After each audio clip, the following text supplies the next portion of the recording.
I've heard some men say she's too independent. That's why she doesn't get anyone to marry her. Independence in and of itself is not a bad thing. It's something I'll teach my daughter, to be independent so that no one can take advantage of her. I said once that you should not put yourself in a situation where you don't have a competitive advantage. This world is ruthless. This world is wild.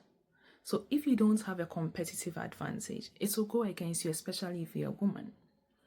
Men ask now, what do you bring to the table? So if you are not independent, what do you bring to the table? How can you get something to bring to the table? I don't have a problem if a man asks what you are bringing, what value are you adding to his life? But if a woman doesn't learn to add value to herself, how does she add value to your life? So I don't think independence in and of itself is a bad thing.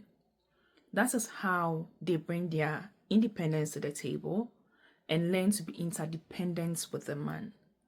Because as a man, you can't do it all alone.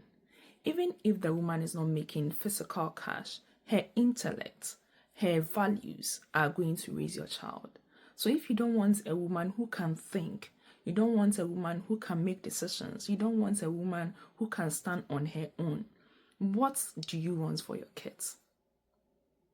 These are valid questions that we are not asking when we talk about a woman being too independent. What is she bringing to train your children? That is what you have to be thinking about.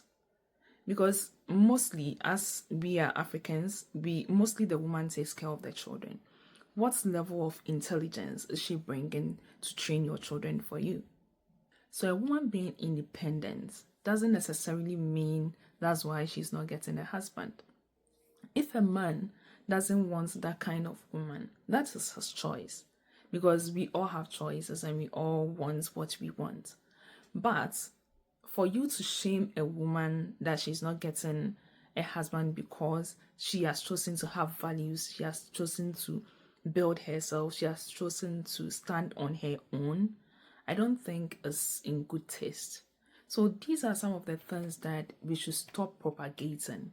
We should stop making women who work hard for what they own feel like they are bad because they are not being dependent or sleeping around with men to get money.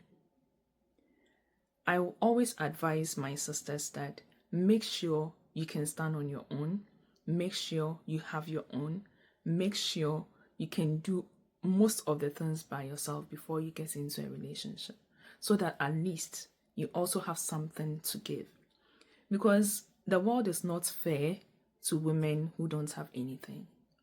The world is not fair to women who cannot provide.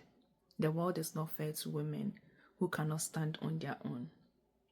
So don't be ashamed when you are called independent or you are too hardworking or any of those things.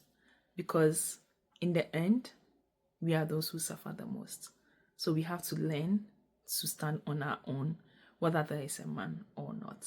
My name is Agyekumwaa. Don't forget to follow,